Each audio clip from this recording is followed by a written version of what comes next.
This is Europe and the United States in the 20th century, and we are now on our final class. So this is lecture number 15, entitled Transatlantic Crisis Management, the Wars in the Former Yugoslavia. So we are going to stay in the 1990s, and this class obviously complements the previous lecture in which we discussed how the European security system evolved in the 1990s. The focus, obviously, for this lecture is the crisis in the former Yugoslavia and the impact that this has on transatlantic relations in the 1990s. Let's begin with a little recap of what I said in the previous class. So if you recall, I began the last lecture by talking about the fact that at the beginning of the 1990s, there were two groups. I suggested there were two groups. One group I labeled the optimists, the other group the pessimists. The optimists suggested that things, broadly speaking, would get better with the end of the Cold War. The pessimists, in contrast, suggested that with the Cold War ending, things were more likely to get worse. And at the end of the final class, I sort of suggested that in this debate, it seemed, at the time at least, as though the optimists had proved to be rather more correct than the pessimists. So this slide details some of the main developments in the 1990s. First point, the United States didn't withdraw from Europe, so the United States did not lapse back into an isolationist posture, contrary to the worst forecasts of the pessimists. Related to that, NATO remained intact, so NATO continued to function. In fact, NATO obviously got bigger in the 1990s with its first enlargement. The European Union didn't disintegrate. In fact, if anything, in the 90s, the European project seemed to go from strength to strength with the signing of the Maastricht Treaty in 1991, which leads to the European Union and the idea that the EU would actually have its own common foreign and security policy. We'll talk a bit more about that at the end. There was some concern about this ongoing debate about whether or not the European Union should have some kind of defense identity. The United States warns about the dangers of this potential dangers that this might have for NATO. But broadly speaking, this is something that is broadly managed. The British suggest using the Western European Union, and that is sort of incorporated into European structures. What is interesting, though, is that at the beginning of the 90s, when it's becoming clear that there is a mounting political crisis inside Yugoslavia, the attitude of the United States, and we'll get onto this in a bit more detail in a moment, but the attitude of the United States was simply this was a European problem, and therefore they felt that it was down to the Europeans to manage this particular crisis. Okay, this slide details some of the main developments in terms of the political crisis that Yugoslavia experienced late 1980s, beginning of the 1990s, which eventually culminates with the secession of three Yugoslav republics, beginning with Slovenia and Croatia, and then the following year, Bosnia. First thing to say about Yugoslavia, of course, was that this was a state created at the end of the First World War, and it was basically an enlarged Serbia. The Serbs were, if you like, the dominant group within the Yugoslav state. In some ways, it was a shotgun marriage to begin with, and again, in some ways, it was a surprise that Yugoslavia lasted as long as it did, given the various sort of ethnic rivalries between the different groups. But having said all that, the state functions reasonably effectively for most of its life. Its most prominent political leader, of course, was Josip Tito, the Yugoslav communist who comes to power. Tito's an interesting figure because his father was Croatian and his mother was Slovenian, so he was not a Serb, but he becomes, if you like, the sort of Yugoslav strongman after the Second World War, and more or less holds his country together for the next few decades. Tito dies in 1980, and of course, in the 1980s, you see a sort of progressive weakening of communist rule throughout Eastern Europe, and this includes Yugoslavia. And by the late 1980s, it's becoming clear that the Yugoslav state is going to struggle to remain intact. There are growing, if you like, separatist forces inside Yugoslavia. The other thing to say is that nationalism rises, and it's partly stoked by one figure in particular, Slobodan Milosevic, who was a communist apparatchik at the beginning of his career, who then in the late 1980s, sensing the way things were moving, decides to sort of reinvent himself as a reformer, and actually develop some quite close contacts with various Western leaders, and then again reinvents himself when he, as the political crisis, I suppose, deepens, as ethnic tensions begin to mount inside Yugoslavia. Milosevic again reinvents himself and turns himself basically into a Serbian nationalist. In particular, he exploits the issue of Kosovo, which was part of Serbia, and we'll get onto that. But it was part of Serbia proper, a province inside Serbia, but it was 90% Muslim Albanian in terms of its ethnic makeup. And again, there's a sort of crisis beginning to mount there. Milosevic, though, basically, campaigns on the issue of Serb nationalism in end of the 80s, beginning of the 1990s. And as I say, there is a sort of mounting political crisis inside the Yugoslav state.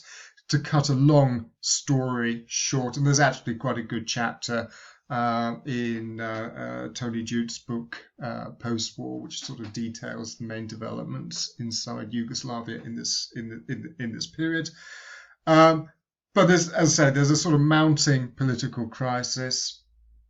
There are secessionist forces growing in a number of Yugoslav republics, and this kind of culminates in 1991 when there are referendums in Slovenia and Croatia, and the people there vote for independence. This leads to a very brief war between the Yugoslav army,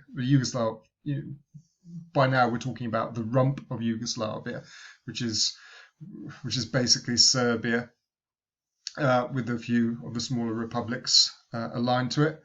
There's a brief 10-day war between Slovenia and the Yugoslav army, in which the Slovenians are reasonably well prepared. They manage to sort of inflict quite a bloody nose on the Yugoslav army, and after 10 days, Milosevic decides that he is prepared to write off Slovenia.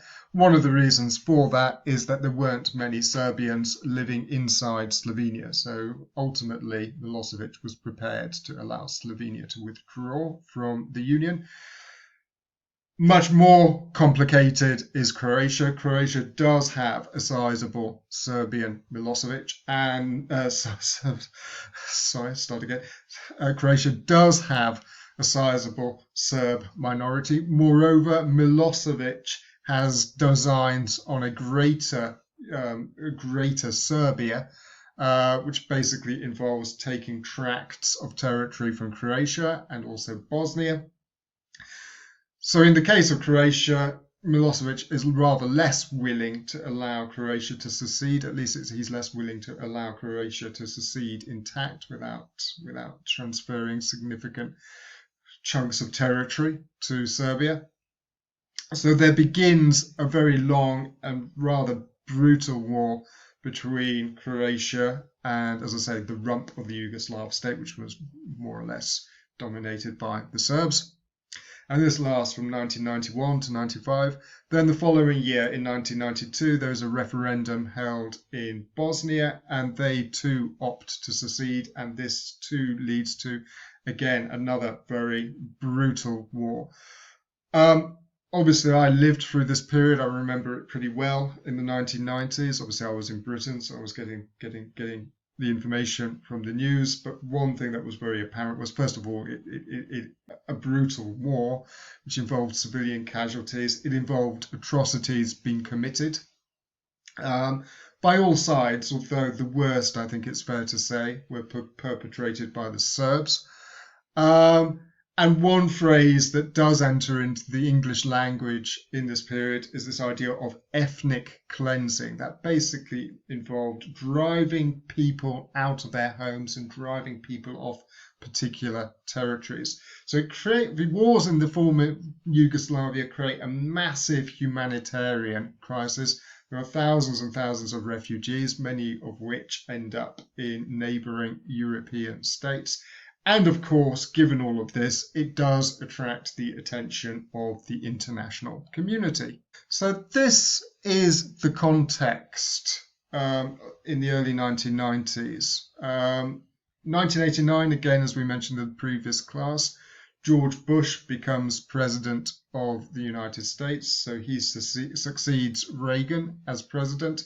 1989, of course, is the year of miracles in Europe, where a number of revolutions break out across Eastern Europe, communist governments are toppled, and it basically brings the Cold War to an end. Of course, 9th of November 1989, the European 9/11, the Berlin Wall comes down, which then obviously creates the conditions which allows for German unification.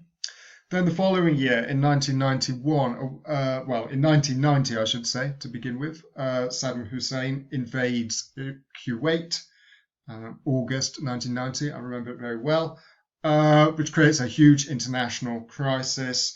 George Bush, the American president, decides to assemble an international coalition. The United Nations basically sanctions a sort of police action, and a war begins. The beginning of 1991, the United States leads this coalition. Kuwait is liberated and results in a very clear victory for the United States and its international partners.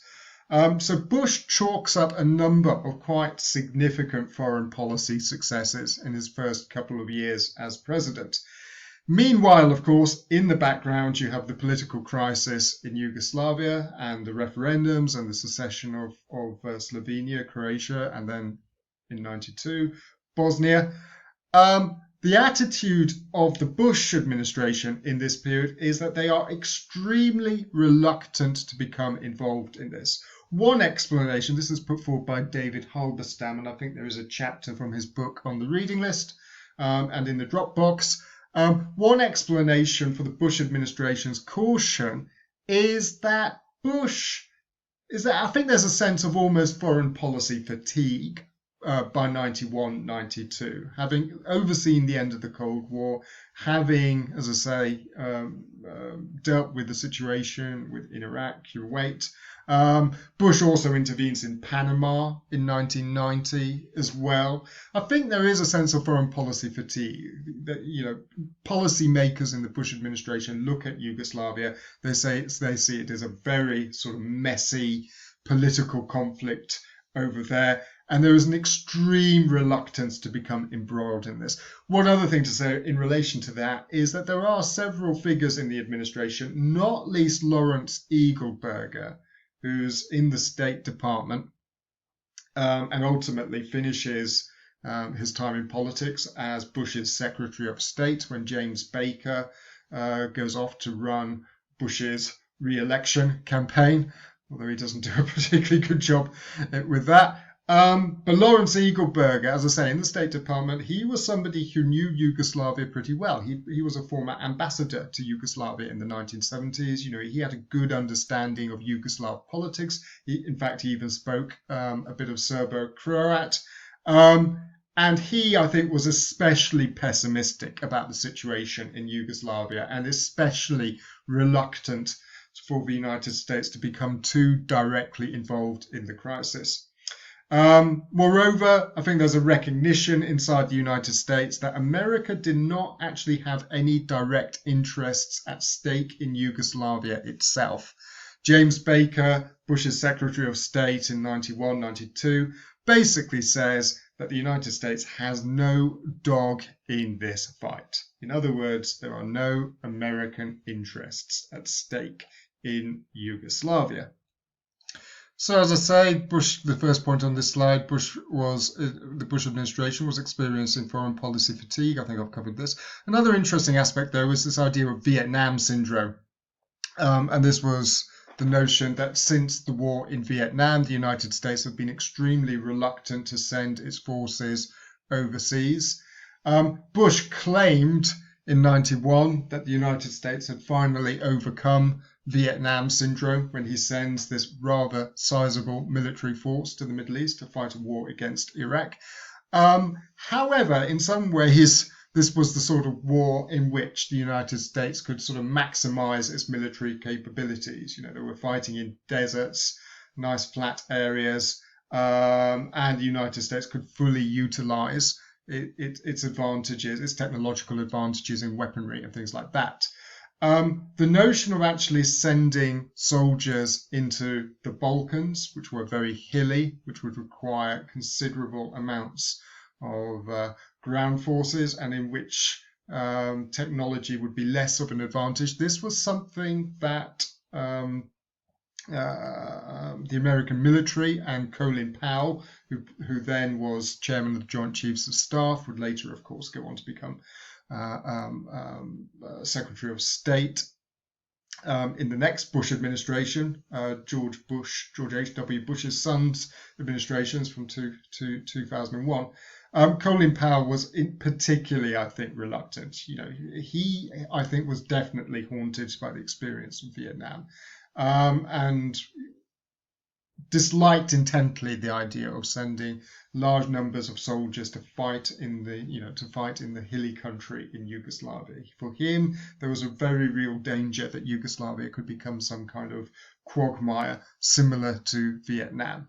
Another factor which also influences American policy in this period is a certain sensitivity to Gorbachev's position. There's a recognition that Serbia was a historic ally of Russia, and that if Western states were too forceful in their response to the situation in Yugoslavia, this could conceivably undermine Gorbachev's own position as chairman of the Communist Party in the Soviet Union. So there was a certain caution about that. Yeah, having overseen the withdrawal from Eastern Europe, the collapse of communism in Eastern Europe, the Gulf War, I think there was a general feeling that another major foreign policy intervention on the part of the United States, that might be too much for the Soviet leadership to bear. As we already mentioned, the situation in Yugoslavia was also viewed as being particularly messy, a conflict that was going to be rather difficult for the United States to resolve. And moreover, as I've already mentioned, Yugoslavia was very much seen as a European problem. This was something that the Europeans would have to manage. Now, of course, 1991, 1992, this is the period in which the Europeans are negotiating the Maastricht Treaty. And Maastricht is actually signed in 1991, comes into force in 1993. One of the three pillars of the European Union was supposed to be that the EU would have a common foreign and security policy. So in many ways, Yugoslavia is a first major test for the European Union. But if you view it in those particular terms, I think it's fair to say this is a test that the EU fails pretty comprehensively. Should be said, on the American side, I don't think there was much confidence that the EU would be able to manage the crisis particularly effectively. Lawrence Eagleburger this is a quotation I think I took from Halberstam's book, but he essentially says they'll screw it up, meaning the Europeans, and this will teach them a lesson. And I think it's fair to say the Europeans do screw it up. And I think there's several reasons for this. Fundamentally, though, the single biggest reason why the Europeans are proved to be incapable of managing the crisis particularly effectively is that they are divided among themselves. And what is interesting, actually, when you look at the period 1990, 1991, is I think it's a really good example of the way collective memory can actually exert some kind of influence on contemporary foreign policy decision making. Because what you essentially see in this period, as I say, 1990 to 1991, is that the various big European powers, more or less to varying degrees, support their historic allies in the region. So to give one particularly good example of this, when Croatia declares independence in 1991, Germany almost immediately recognizes the new state. Of course, during the Second World War, Germany and Croatia had been allies with one another.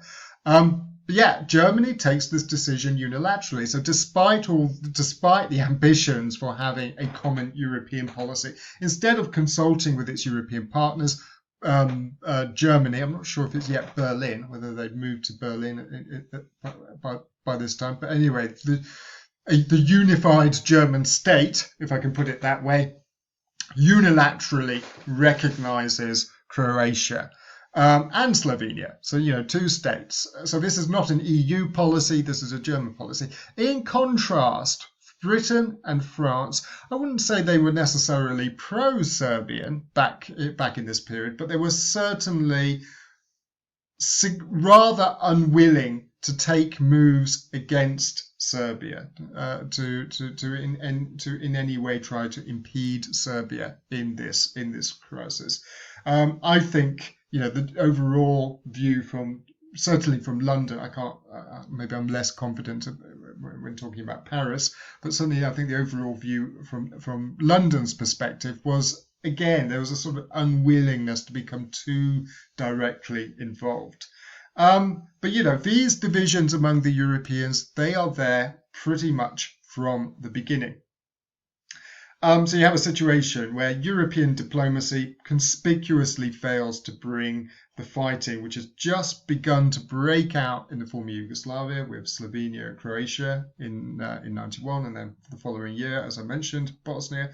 Europeans prove incapable of using their political influence to try to bring the conflict to an end. In terms of the initial decisions which are made, one significant one, which then has a significant influence on the way the Europeans and the Americans manage the subsequent crisis, is that they decide to dispatch a UN protection force, which becomes abbreviated to UNPROFOR, which is sent on a peacekeeping mission to Croatia and Bosnia in the early 1990s. After the war has broken out. The problem, though, is that there isn't a peace to keep. And again, I recall this period quite well. You tended to turn on the news in the evening in the 1990s, and there would be announcements that a ceasefire had been agreed between Croatian and Croat Serb or Yugoslav forces, but then almost invariably, the ceasefire would be breached, and the fighting would resume. So, as I said, one conspicuous problem when it comes to dispatching a peacekeeping force was that there wasn't much of a peace to keep at this stage. But the UN is sent in basically on a humanitarian mission as well. And as I already mentioned, this term ethnic cleansing enters the English vocabulary and becomes a major feature of the war. As I said, it leads to thousands and thousands of refugees as people are forced out of their homes. As the various parties claim territory. It should be said that it's the Serbs Bosnian Serbs, Croat Serbs, and who received support from what is left of the Yugoslav state and the Yugoslav army. They go on the offensive in the years. And as I say, the Serbs have this ambition to try and establish a greater Serbia. In the meantime, a sort of political plan is put forward in the hope that this will bring the war to an end. It's called the Vance-Owen Plan, named after Cyrus Vance, the American Secretary of State, and David Owen, Lord Owen, a former British Foreign Secretary. And that essentially puts forward the idea that Bosnia should be cantonized. Cantonized, is the term borrowed from Switzerland, which is divided into lots and lots of little cantons. So Bosnia would be divided into these small little subunits, some of which would be predominantly Bosnian Muslim, others predominantly Croat or Serbian. And this is seen as a possible way of finding a solution to the political crisis that is overrunning the Yugoslav state in this period. Now, Yugoslavia does feature in the 1992 election campaign. As I mentioned in the previous lecture, Clinton does actually refer to the crisis in Yugoslavia and attacks Bush for not having played a more active role in managing the crisis. Clinton then obviously wins the 92 election, is inaugurated president at the beginning of 1993, the same year, of course, in which, the same year that Bosnia's 92. So the crisis in Yugoslavia is well underway by the time Clinton actually becomes president. Again, as I noted in the previous class, Clinton wasn't particularly interested in foreign policy before he became president. He is mainly preoccupied with dealing with America's economic problems in the first few months of his presidency, not that interested in foreign affairs. And moreover, 93 is not a good year in terms of Clinton's foreign policy. Again, we talked a little bit about that in the previous class. Clinton inherits the mission in Somalia, which goes disastrously wrong in his first months as president. Then you have another crisis in Haiti, and there's a general feeling that Clinton did not handle that situation particularly well. One consequence of this is that Clinton issues PDD 25. I think PDD was Presidential Directive. Can't remember what the other D is now. But essentially it says that the United States would not intervene, would not send military forces overseas unless there were direct American interests at stake. This has some rather tragic consequences in relation to Rwanda in 1994, but it also means that Clinton is loath to intervene too directly in Bosnia in 93-94. A couple of things to say about Clinton's views on the crisis in Yugoslavia. I think the Clinton administration is actually somewhat divided between interventionists, those who feel that the United States should be taking a firmer line, and those who are extremely reluctant to intervene. I think Clinton's vice president, Al Gore, probably tended more to the interventionist wing of the debate, whereas people like Colin Powell, who I mentioned previously, was very reluctant to contemplate the idea of sending ground forces, American military forces, into Yugoslavia itself. Clinton, it should be said, was particularly averse to the idea of American casualties. Clinton's, a child, I suppose, well, not a child, but his formative political period really is the 1960s. He sees how Vietnam destroys the presidency of Lyndon Johnson at the end of the 1960s. So Clinton is adamant that he is not going to be dragged into another major war, not on his watch. On the other hand, Clinton does not like the idea of seeing Serbia or the rump of Yugoslavia, which is basically Serbia, does not like the idea of the Serbs being rewarded for their aggression. One way this manifests itself is that Clinton does not support the Vance-Owen plan. In his eyes, this smacks of appeasement, that essentially the Serbs are being rewarded for their aggression. Yet the problem is Clinton doesn't really have much of a better alternative. One idea that is sort of floated and half-heartedly broached by the Clinton administration is this idea of lift and strike. And actually, Warren Christopher, Clinton's first Secretary of State, is actually dispatched to Europe to consult with the Europeans on this idea. Now, lift and strike basically referred to, well, the lift referred to lifting the arms embargo. So when the fighting breaks out in the former Yugoslavia, at the beginning in 91, the United Nations immediately imposes an arms embargo upon all the various parties. The problem with this arms embargo, though, is that it penalizes the Bosnians and the Croats simply because the Serbs have access to the Yugoslav army, which is pretty well equipped, so they're not short of weapons, whereas the Bosnians and the Croats are short of weapons. They have their own militias, but from the beginning, they find themselves at a significant disadvantage. So the idea is lift the arms embargo. This will allow those states which are sympathetic to the Croats and the Bosnians to start supplying them with arms, and that will enable them to fight the war more effectively. Not everybody agrees with this idea, though. Certainly the British don't. There's a general feeling that if you lift the arms embargo, on the British side, there's a general feeling that if you lift the arms embargo, this will be akin to pouring fuel on the fire. It will make the war worse. There'll be more casualties, more refugees, all the rest of it.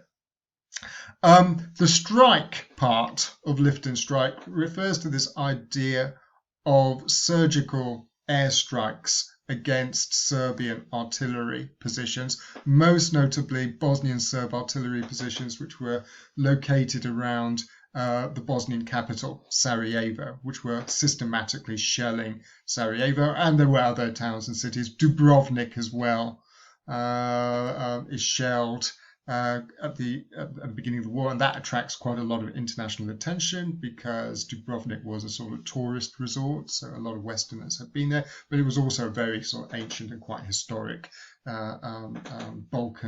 Balkan city. So that attracts an awful lot of media attention as well. So Clinton, as I say, suggests the possibility, as I say, of a limited air campaign to target, as I say, Serbian artillery positions. Christopher is dispatched to Europe to consult with, to consult with various European governments. What is interesting about this in 1993 is that whereas in the past, American presidents have sort of made a decision and the Secretary of State might be sort of dispatched to Europe to more or less tell the Europeans what the US was going to do and demand their support. On this occasion, Christopher was sent deliberately to sort of consult, which sort of reflects the fact that Clinton himself is not in any way sort of committed to lift and strike. He is in two minds. Christopher runs into a wall of European opposition, and the idea is basically dropped. An additional reason why the Europeans do not like the idea of lift and strike is the fact that they have soldiers on the ground. That the United Nations Protection Force, UNPROFOR, has been dispatched, and thus there are European soldiers in Yugoslavia. And the Europeans' argument is if we start taking military action, these guys on the ground are extremely vulnerable. They will be shot at. Some of them might be taken as hostages, things like that. So the Europeans very reluctant to sign on to the idea of even a limited display of military force, the United States and Europe. So Clinton ultimately, in the face of this opposition, Clinton basically drops the idea. And as I say, there's plenty of evidence to suggest that he was not wholly committed to it in the first place. Instead, a contact group is established, which is basically the European and American members of the United Nations Security Council. So we're talking Britain, France, Russia, and the United States, plus Germany. Germany also admitted into the group. And this is a sort of informal grouping in which the various governments would consult with one another in an effort to try and coordinate their actions in managing the crisis. But the war drags on. As I say, the war breaks out in Croatia in 92, Bosnia 93. The war continues into 94. There are more atrocities, more shelling. Sarajevo comes under siege, refugees, etc. And some pretty horrific images start to emerge from the war. So the war continues, as I say, right through this period. And it's not until 1995 that intervention begins to be seriously contemplated, and there are several reasons for this. One thing I should say is that Europeans, as I say, they are worried about the idea of UN peacekeepers, which, as I said, mainly European soldiers, being taken hostage, and this, in fact, does actually happen in this period. By 95, though, the situation begins to change, and I think there are several reasons for that. One is in 95 there is a presidential election in France.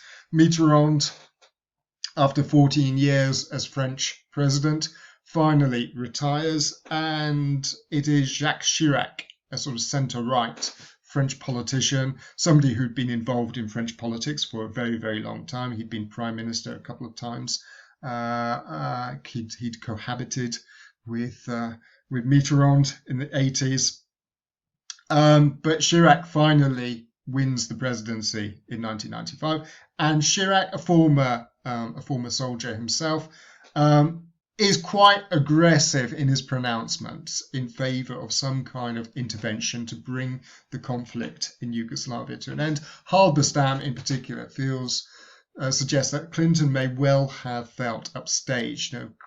Chirac is going around giving interviews and publicly calling and essentially playing a sort of leadership role. And people were comparing Clinton quite unfavourably to Chirac. And I think Clinton is sort of stunned by this, or at least, as I say, Halberstam suggests this. And the sort of growing pressure, I think, on Clinton to take a stronger leadership role when it comes to managing the crisis. Even more significant, though, is that you have the massacre at Srebrenica. Now, Srebrenica was a town in Bosnia which had been declared by the United Nations to be a safe haven. There was a small contingent of UN forces made up of Dutch soldiers which were there supposedly to protect the town. What basically happens, though, is that one day a large group of Bosnian Serbs under Mladic, a military figure, Bosnian Serb who was kind of very closely associated with a number of atrocities, who's eventually captured and tried by the International Criminal Court. He turns up with some forces, and they basically seize several thousand. I'm trying to remember, I think it's something in the region of 9,000. Just checked, 8,000. 8,000 Bosnian Muslim men, or Bosniaks as they're sometimes referred to, are seized by the Bosnian Serbs. I say men, but some of them were actually very young. I'm talking about kids, 16, maybe even 15 years of age. They're carted off and dispatched. And this atrocity basically turns world opinion against Srebrenica and adds a considerable amount of weight to the cause for some kind of direct Western intervention. So what ultimately happens is summer of 1995 is that the Croats launch an offensive in the Krajina, which is a strip of territory running along the Serbian and Croatian territory, and it is spectacularly successful. And it's successful for several reasons. One, NATO is actually, or private military companies, but which are basically funded by NATO, have actually for a couple of years been training Croat forces. They're reasonably well equipped as well. So they're finally in a position to actually to actually mount an effective offensive operation. Moreover, they are actually supported by NATO air power. For the first time in its history, NATO goes into military action in its first out-of-area mission. So they are supported by, as I say, NATO air power, and the offensive is spectacularly successful.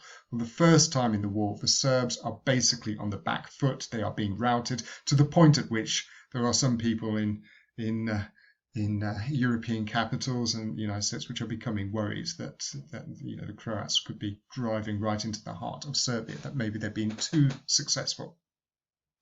Either way, the offensive finally puts a significant amount of political pressure on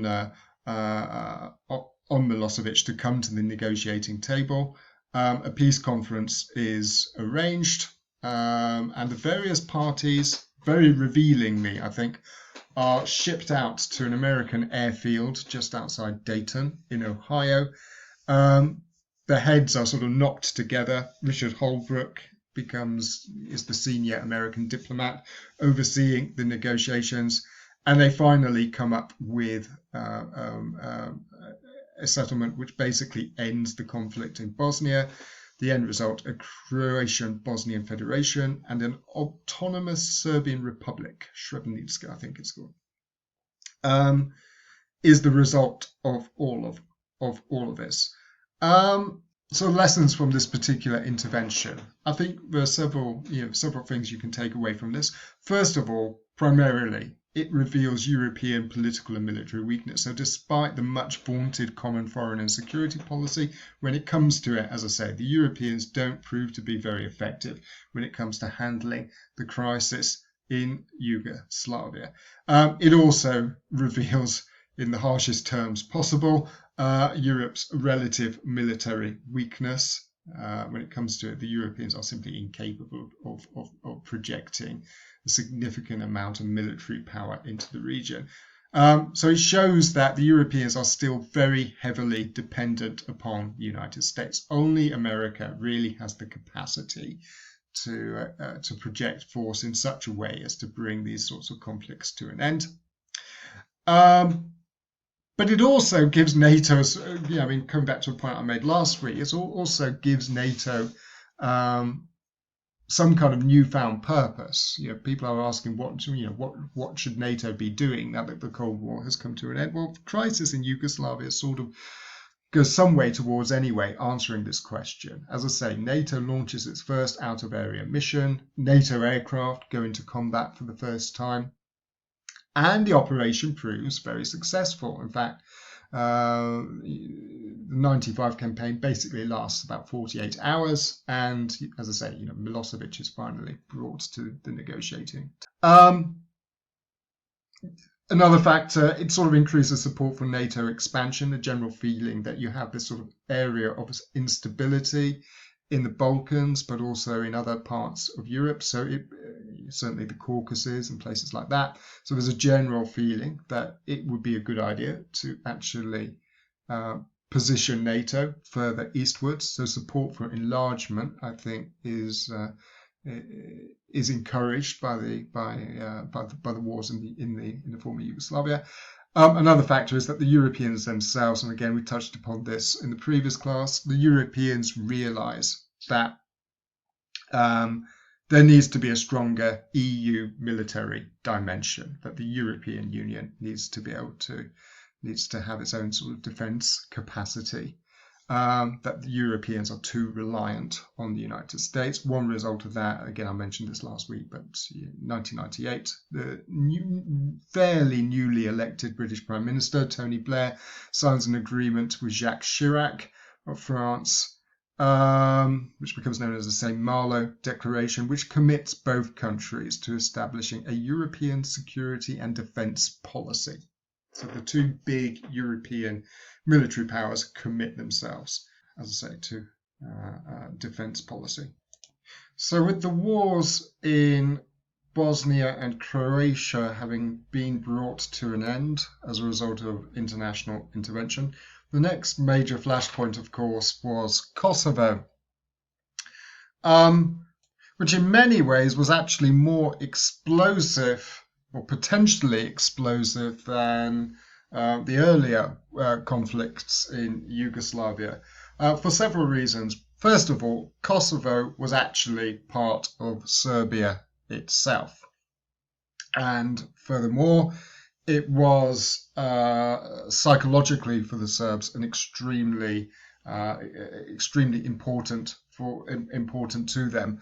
There's a major battle which the Serbs actually lose to the Ottomans in the 14th century, but this defeat very much becomes part of Serbian sort of national identity. So the notion that Kosovo should be actually part of Serbia proper. As I say, this is something that is, a fundamental aspect of Serbian identity.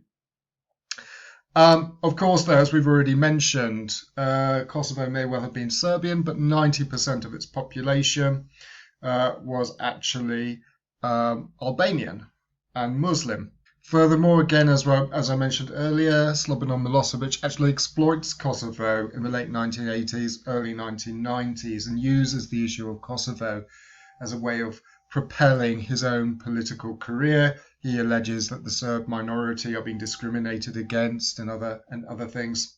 Then, as I mentioned previously, in 1991, the United States issues the so-called Christmas message to Milosevic, in which it basically warns him not to intervene in Kosovo, not to commit atrocities in Kosovo, and warning him that if he does, then the United States may well choose to actually intervene or to take some kind of action, which seems to work. Milosevic is actually deterred from taking any robust actions, let's say, in Kosovo for the next few years. His focus obviously is on the wars against Croatia and Bosnia and his vision of creating a greater Serbia. Once those wars come to an end in the mid-1990s, the situation in Kosovo begins to deteriorate quite significantly again. The Kosovo Liberation Army emerges as a force. I think previously in the 1990s, Albanian protests in Kosovo were largely sort of confined to peaceful protests and civil disobedience and things like that. By the mid to late 90s, the KLA emerges, and they are obviously committed to taking some kind of physical force, military action against Serbian forces stationed in the region. The KLA is Albanian Muslim, obviously, so it receives quite a lot of funding from the Middle East, places like that. And their strategy, I think, is basically to goad Serbia into taking actions, basically goad Serbia into committing atrocities, things like that. They're very good at making sure that these sorts of actions are captured on the West's by the West's television cameras and aired on the West's television stations. And that strategy proves to be pretty effective. The Serbs do respond to the activities of the KLA by committing increasingly repressive measures. These images are captured. In particular, I forget the name of the village, but I think beginning of 99, Serbian forces drive into an Albanian, Kosovo Albanian village. The inhabitants are forced to flee. Various atrocities are committed, things like that. And it comes to the attention of the West. There are journalists in the region, and slowly pressure mounts. Public opinion sort of begins to count in Europe and the United States, and there's a general feeling that the West will actually have to intervene.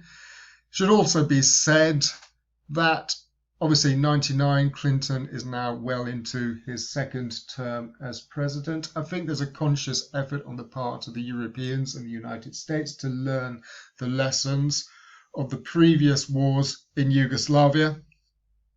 So they decide this time they are not going to sit back and wait. This time they are going to sort of preempt these sorts of actions. And essentially, it should also be said, Clinton's Secretary of State in his second term is Madeleine Albright. She replaces Warren Christopher, and she is much more of a liberal interventionist. She is somebody who is much more committed to the idea of the United States taking military actions for humanitarian reasons. That was partly a consequence of her own upbringing. Her parents were Albanian.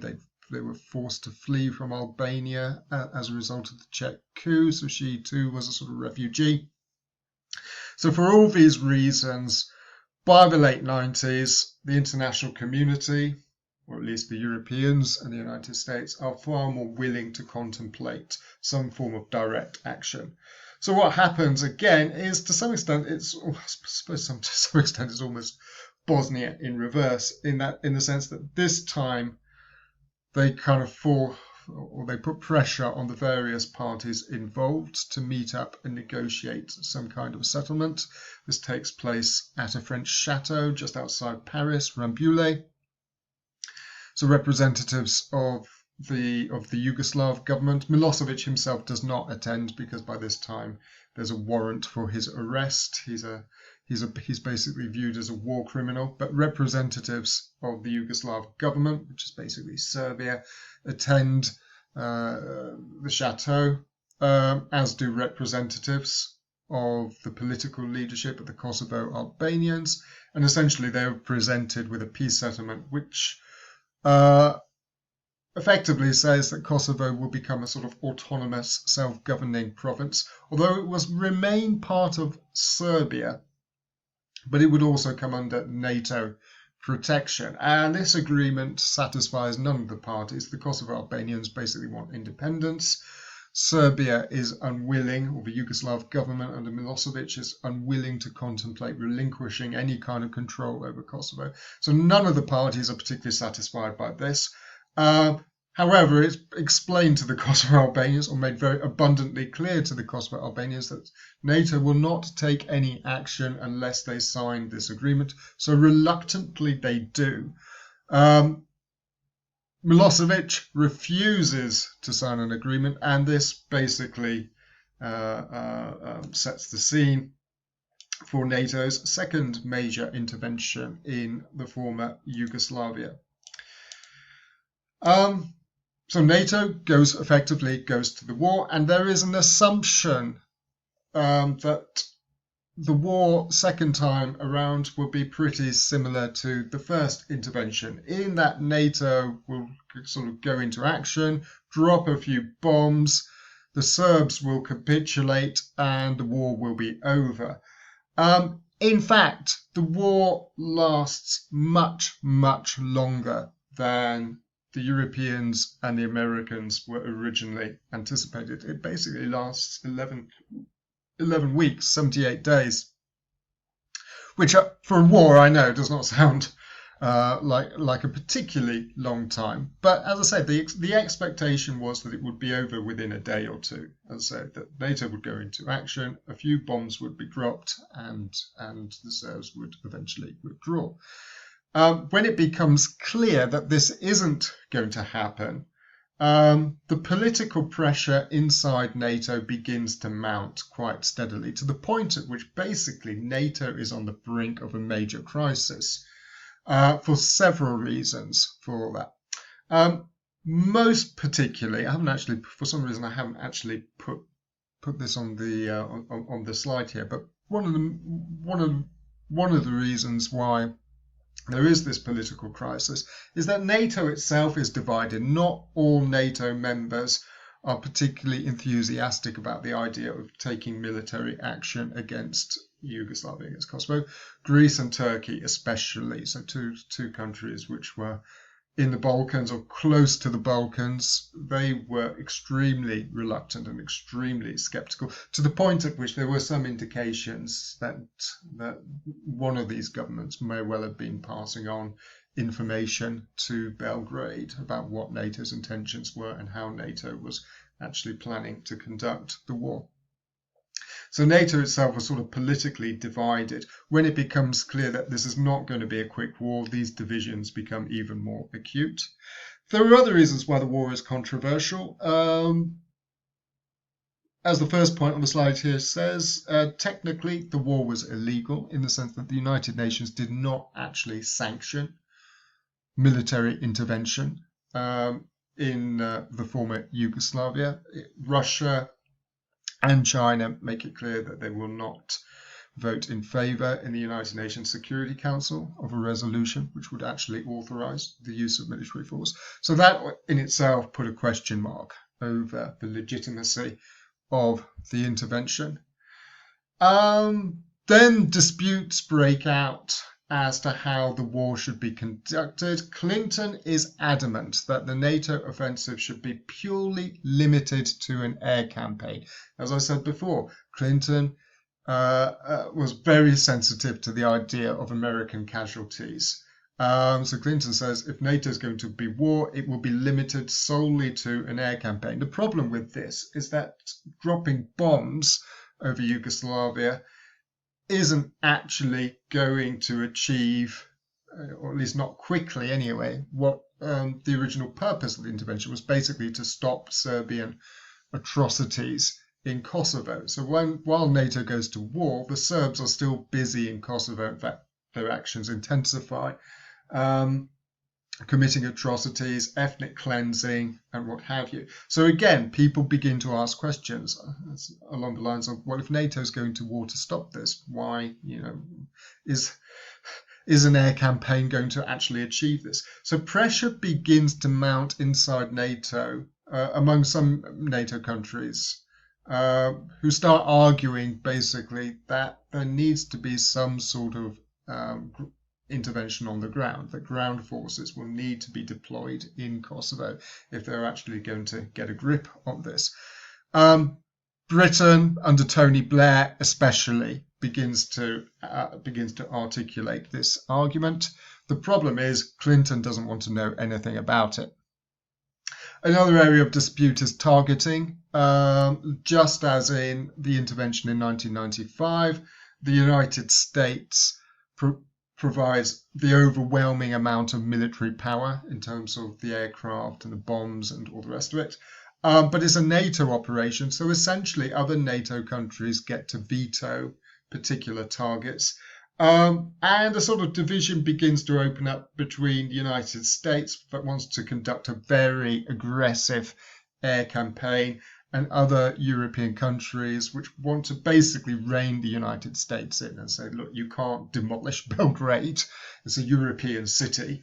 But you're going to have to be rather more limited in terms of your targeting policy.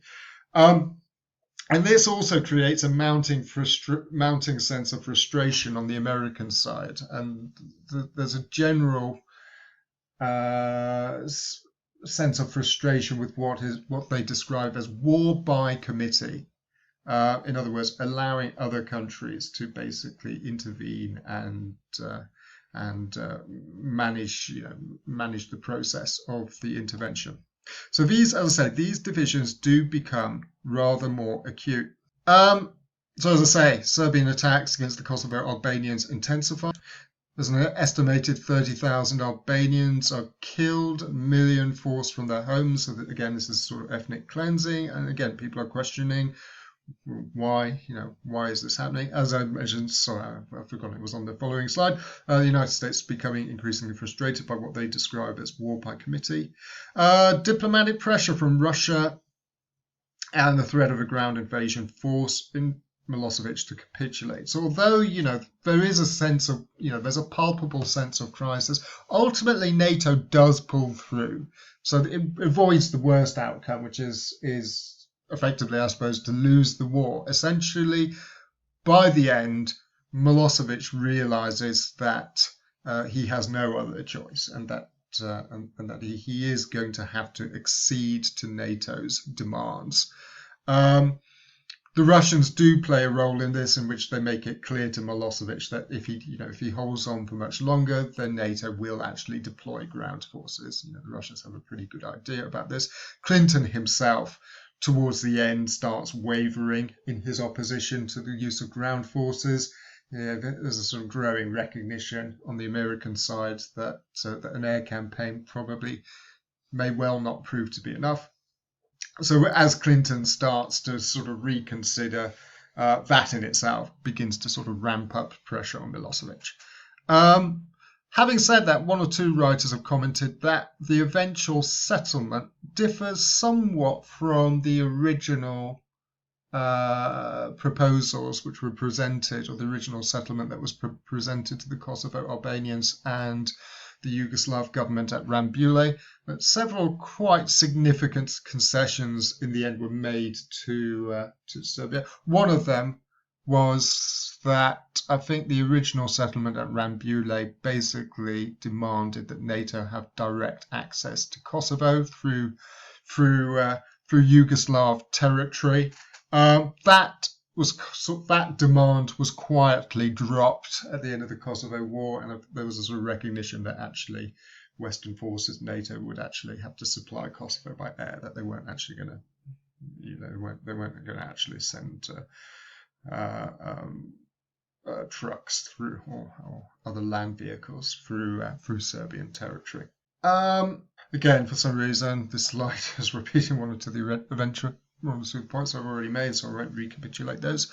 But yeah, the final point on this slide: NATO emerges from the war intact but somewhat weakened. So yeah, there is a sort of, as I said, sense of crisis, a feeling that the war does not go quite as they had intended. As I said, they're expecting a brief campaign, and it sort of does open up various divisions both inside NATO, both inside Europe, and in terms of divisions within the transatlantic relationship. In fact, I would even say some of these divisions sort of foreshadow the transatlantic crisis, which occurs 2002, 2003, when the United States prepares to invade Iraq. That sort of falls beyond the remit of this course because we're staying in the 20th century.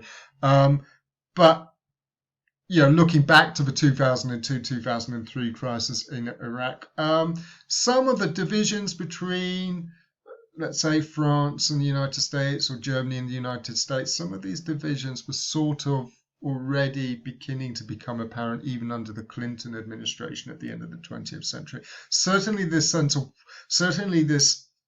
as I say, this frustration with this idea of war by committee, that certainly is something that has quite a big impact on the Bush administration's approach to the war on terror and its preparations for the war against Iraq. This idea that the Europeans were not going to actually have a direct role in determining America's approach to the war on terror. That, to some extent, that is drawn, the experience of Kosovo sort of influences this mindset after 2001. So to sum up, to conclude, end of the 20th century, the United States still retains an important presence in Europe, so the United States does not lapse into isolationism. The big European crisis of the 1990s, well, ultimately, NATO, as I say, pulls through. There is a lot of vacillation, divisions between the Europeans and the United States. There are intra-European divisions as well. But despite all of this, ultimately, they do sort of bring the wars inside Yugoslavia to an end. So you can chalk Yugoslavia as something of a success for NATO. Europeans had pursued closer integration as well. So going back to what I said at the beginning of the previous class about pessimists and optimists, as I said, the worst fears of the pessimists did not seem to have been realized by the end of the 20th century. However, looking back at it with the benefit of 20 more years, Yeah, maybe the pessimists sort of lost the argument in the 1990s. From the perspective of 2020, though, it's hard not to feel that perhaps some of the pessimists' views were not totally inaccurate, let's say. Not least, I think the isolationism and potential divisions opening up between the Europeans and Americans. As I've already mentioned, a couple of years after the Kosovo War, a major transatlantic crisis occurs between European and American opposition. Isolationist tendencies, I think, in American foreign policy have perhaps become more apparent in recent years. Obama was a reluctant interventionist. Trump has also expressed his frustration at America's overseas commitments. So possibly, I'd be a bit tentative about this, but possibly you are beginning to see a drift into isolationism on the part of the United States. And then we've got the issue of European integration. Again, end of the 90s, things seem to be going pretty well. Maastricht Treaty, single European currency, the EU enlarging eastwards in 2004, etc. So all of this sort of suggests again that the worst fears of the pessimists have not come to fruition. But of course, since then you've had the financial crisis, divisions opening up within Europe, the failure to ratify a European constitution in the noughties.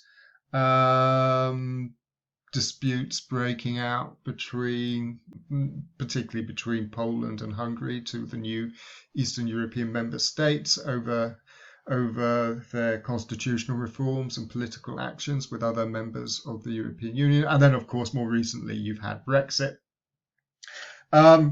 which again suggests that maybe the pessimists have got their timing slightly wrong, but it's pretty clear, I think, that the European project is now under significant pressure. So yeah, going back to my sort of concluding point, that you think the transatlantic relationship does look in reasonably good shape at the end of the 20th century. Nonetheless, if you look closely, you can sort of see some of the signs that perhaps things in the 21st century might not go particularly smoothly. The final point there, America evincing increasingly unilateralist tendencies. Yeah, it's interesting that the Clinton administration, I mean, Clinton, I suppose, was broadly a sort of liberal internationalist, somebody who believed in working through international institutions. But again, I think the experience of the Kosovo War leads the United States to think that perhaps it should be more willing to take unilateral actions. I think the slogan of the Clinton administration by the late 90s is multilateral when we can, unilateral when we must. In other words, even Clinton was reserving the right to take unilateral action if the administration felt that it was in America's best interest.